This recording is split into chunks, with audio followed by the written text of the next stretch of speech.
राधे राधे भक्तों, आपका दिन शुभ और मंगलमय हो। आप हमेशा मुस्कुराते रहें।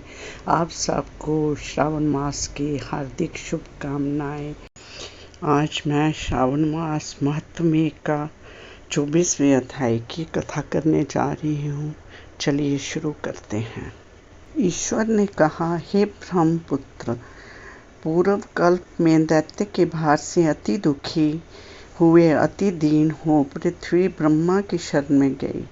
उसके मुख से कथा सुनकर देवगणों के सहित ब्रह्मा ने क्षीर सागर में बहुत स्तुति द्वारा हरि को प्रसन्न किया। ब्रह्मा के मुख से सब सुनकर दिशाओं में भगवान ने कहा, हे देवतागण, डरो मत, क्योंकि देवकी के उदर से वासुदेव द्वारा अवतार ग्रहण कर मैं पृथ्वी पर कष्ट हटाऊंगा। आप देवतागण पृथ्वी पर जाकर जादव रूप से उत्पन्न हो, जो कहकर प्रभु अंतर्ध्यान हो गए। देवकी के जठर से उत्पन्न होने पर वासुदेव ने भगवान को कंस के डर से गोकुल में रखा। वहां पर भगवान बढ़ने लगे। फिर मथुरा में आकर सब गणों सहित कंस वध कर सागर सब नगर निवासी प्राणी जनों ने प्रार्थना की कि हे कृष्ण, हे कृष्ण, हे महाजोगिन, हे भक्तों के अभयदाता देव, शरणागत वत्सल्य, आपको हम लोग नमस्कार करते हैं। हमारी रक्षा करो। हे देव, हम आपसे बहुत प्रार्थना करना चाहते हैं, उसे आप सुनिए। हे देव, किसी को भी आपके जन्मदिन का ज्ञान नहीं हुआ। जान लेने पर सब लोग उस दिन के लिए पूछते हैं। इस प्रकार उसमें उनकी भक्ति, श्रद्धा तथा अपने में आत्मीयता देखकर उन लोगों से केशव ने जन्म दिवस में होने वाले कार्य को कहा। उन्होंने श्रवण कर उसी विधान से व्रत किया।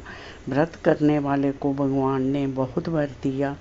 इसमें एक प्राचीन इतिहास कहते हैं, अंग देश में उत्पन्न मितचित नाम वाला राजा हुआ। उसका पुत्र महासेन नाम वाला हुआ। वह सत्य द्वारा जीतने वाला तथा सन्मार्गानुजाई था। वह सर्वज्ञ राजा सविधि प्रजा को प्रसन्न रखता हुआ रक्षा करता था। उस समय देवयोग से पाखंडियों के साथ बहुत दिनों तक रहन सहन होने से उनके संसर्ग से राजा अधर्म में लग गया। उसने वेद शास्त्र तथा पुराणों की बहुत निंदा की और वर्णाश्रय धर्म से बहुत द्वेष करता था। हे मुनि सतम, जो बहुत काल बीतने पर काल के वशीभूत हो जमदूत के वश हुआ, पाशबंधन में बांध कर जमदूतों ने जम के समीप लाकर दुष्ट संगति योग से उसे बहुत पीड़ा तथा ताड़ना दी। फिर नरक में गिरकर बहुत काल तक यातना दी। भोग कर अभीष्ट पाप द्वारा वह पिशाच योनि में गया। भूख प्यास से दुखी हो मारवाड़ देश में घूमता हुआ किसी वैश्य के शरीर में प्रवेश कर उसी के साथ पुण्य देने वाली मथुरापुरी को गया और मथुरा के पास पहुंचा तो मथुरा रक्षकों ने उसकी देह से अलग कर दिया। वह वन में तथा ऋषियों के आश्रमों में घूमता हुआ कदाचित देवयोग से जन्माष्टमी के दिन मुनियों तथा द्विजों द्वारा की जाने वाली महापूजा और नाम संकीर्तन आदि से रात भर जाग रह गया।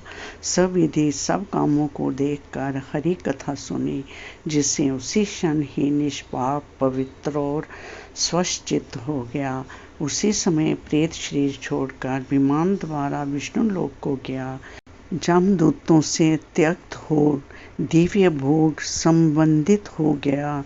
इस व्रत के प्रभाव से विष्णु के सानिध्य से मुक्ति फल प्राप्त किया गया।